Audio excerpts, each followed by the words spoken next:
You like to fish a hover rig with your forward-facing sonar, Yeah. or maybe you just like to fish it off the bank and tightline it. Well, we made a hover rig in a couple videos ago, and well, it's okay if that's what you want to do. But today we got the hover jig mold from Do It Molds, and we're going to make this thing and see how it works and show you what we find out. So anyways, let's get to it.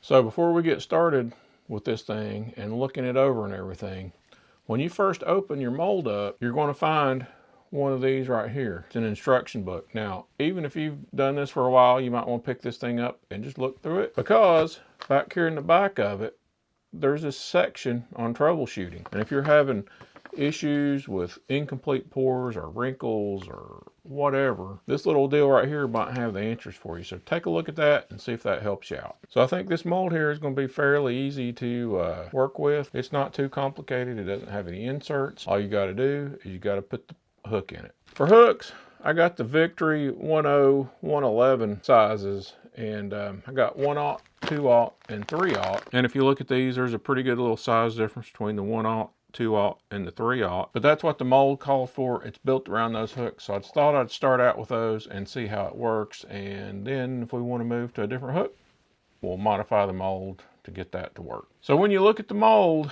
down here in the 1/16 ounce size, it calls for a number 2 hook.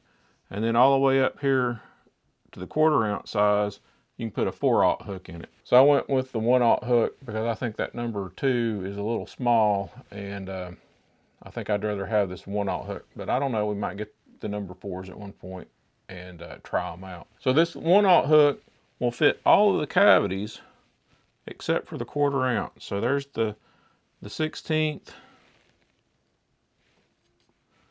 the 3/32, the 1/8, 5/32, 3/16, and here on the 1/4 ounce, it's not going to fit unless you do a little modification and Dremel that little piece out right there. Same thing with this 2/0 hook. It'll fit the 1/4, the 3/16, the 3/32, the 1/8, 3/32. But in the 16th piece right here is going to prevent that. So I guess if you really wanted that in there, you could Dremel that out and make that little modification. But for right now, we're going with what they call for. And the same thing with this 3/0 hook. It's not going to fit into that 16th, but the 3/32, the 1/8,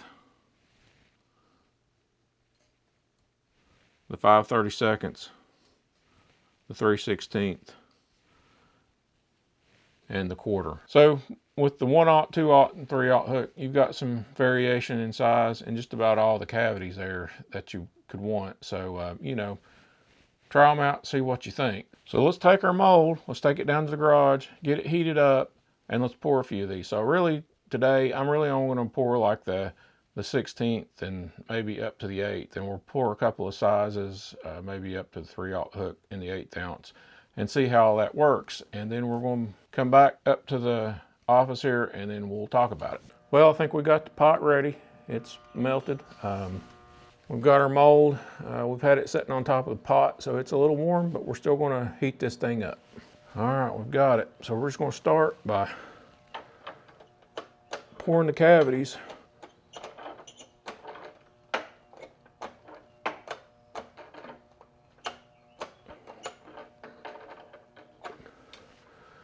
Kind of like that. And then to really get it heated up, I'm just going to turn it over and pour some lead on the outside of it and kind of let that sit there for a minute. And we're going to keep doing that until we got it hot enough, and then we're going to put some hooks in it and start pouring. So here's what it looks like when you just pour them with no hooks in them. Seems like they fill out okay. And the reason I pour it like this, pour a stream down like that, is so you can just take your pliers and pull those things out. So what I do is I just take this right here and pull that whole piece out like that at one time. All right, I think we've got our mold hot. I'm gonna take these last, you can see there, it's kind of smoking there around the hinges, so I think we're ready to go. All right, we've got our mold, and we're gonna start putting hooks in here and see if I can do this one-handed without burning myself.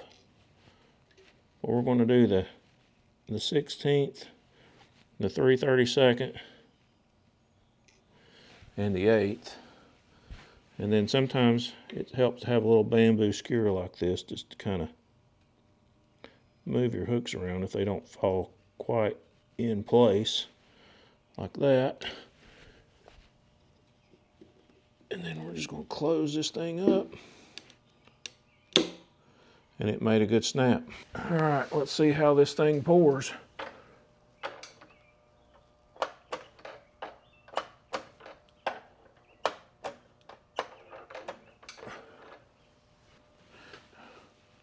All right, there's the first pour. Let's see if we can open this thing up.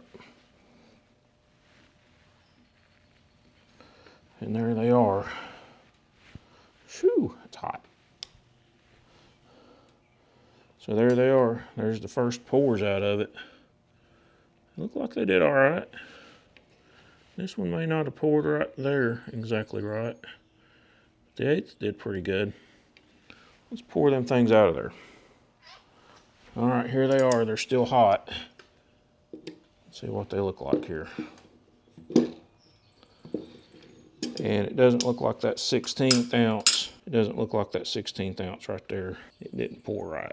So we're going to experiment with this. Mold may not be hot enough, but we're going to keep going.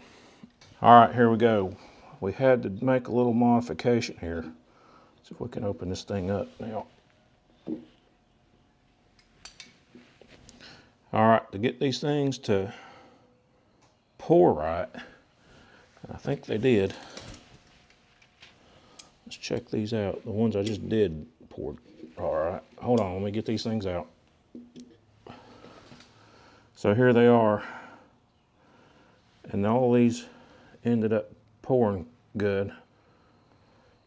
So what I had to do is I took some of this stuff right here, this graphite dry lubricant here, and I just sprayed those cavities with it, and that seemed to help it pour. So now you could probably also use a candle and smoke it and get the same results, but I had that stuff handy and it worked. Well, we're back up here in the office. We've got our mold poured. Well, we poured a few, and this thing's cooled down, so let's take a look at it and see how they poured. So here we go. Let's look at this thing. Just open it up here. And we can see that they've all poured pretty well. Let's see if we can pull them out of here. There we go. Looks like they're all pretty well. You can look at them there. They look all right. You got a little bit of flash here, but I think if you look in here, there's vents in these molds, and that's what that is right there. And you can just take a pair of side cutters and cut that off or pinch it off or anything. Pretty easy, no big problem. So there's one thing with this mold that I did notice. I had to spray the graphite in it to get it to pour right. Now, it might work if you heat the hooks up and all that, but I tried some of that and I just never could get it to pour. So if you look down in here, you can see where it's black, and that's where I sprayed the graphite at, and that sure helped seem like this thing to pour out and fill the cavities out. Even though the mold was hot, still had to spray the graphite. You could probably smoke it with a candle too. So here's the finished product. It's not bad. I kind of like it. I even went out and fished this thing a little bit, and I've actually already caught some fish on it. So here's a fish catch. It really makes that fluke kind of just dart back and forth, and those fish seem to like it. What's that big in there?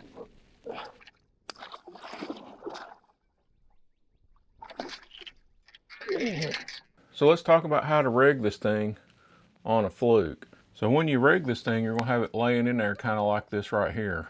And So one thing I have noticed with this thing is that you want to have this head kind of far up. You almost want this point right here sticking out the end of your fluke. If you rig it back here kind of like this right here, that thing is going to sit and twist on you and turn, and that's not going to be good. It's going to twist your line up, and it's not going to run right. It's kind of going to do these barrel rolls. It's not going to do that darting action that you want out of it. So to rig it, just kind of lay that thing on there, look to see where you want it, and I want it to come in about right there. I'm just going to go in. Just going to thread this thing on.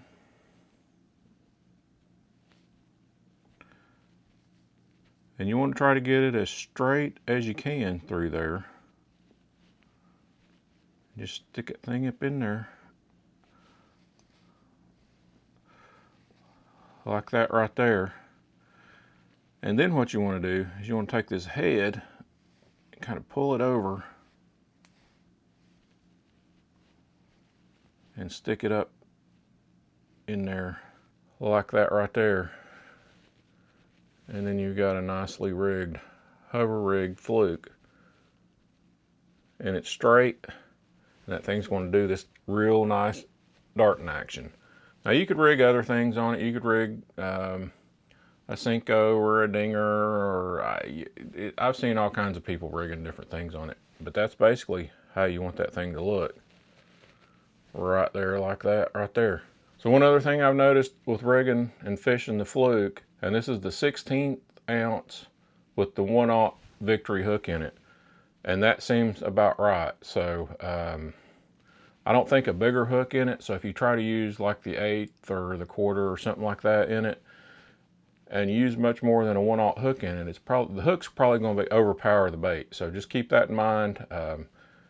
Use that 1/0 hook. I may even try to get some #1 hooks, or maybe even some #2 hooks to try in it too, just to see how that works and to see that. But I think well, I know the fish I've caught on it so far, that #1 or the 1/0 hook there that we used is a pretty decent hook for a fluke. There's another little use for this hover rig mold that I didn't really realize until I started pouring the blank and I was getting these right here. And I sat there and thought, well, wait a minute.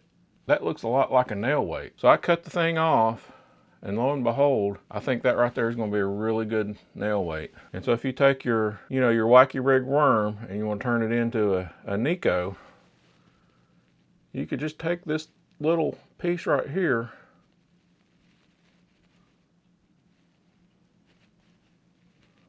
and kind of shove that thing up in there. And that point there is kind of hard, so just take something and, mash it on down in there. But now, that dinger there, I've got a good little Neko rig, and the weight's inside, and everything like that. So you've got a 1/16 all the way up to a 1/4 ounce there, an 1/8, 3/16, 3/32, 5/32, I think, are the all weights in it. So you've got some little Neko weights or nail weights that you could use too for your Neko rigs. Keep that in mind. There's a little bonus thing with this hover rig mold. Got 2 uses out of it, which is a good thing. Well, that's going to be it for the hover rig mold. I fished this thing quite a bit, and I'm starting to like it a whole lot. So if you guys like this kind of stuff, make sure you hit that like and subscribe button, and we'll catch you guys out on the water next time. We're out. There we go. What's that? Down in there.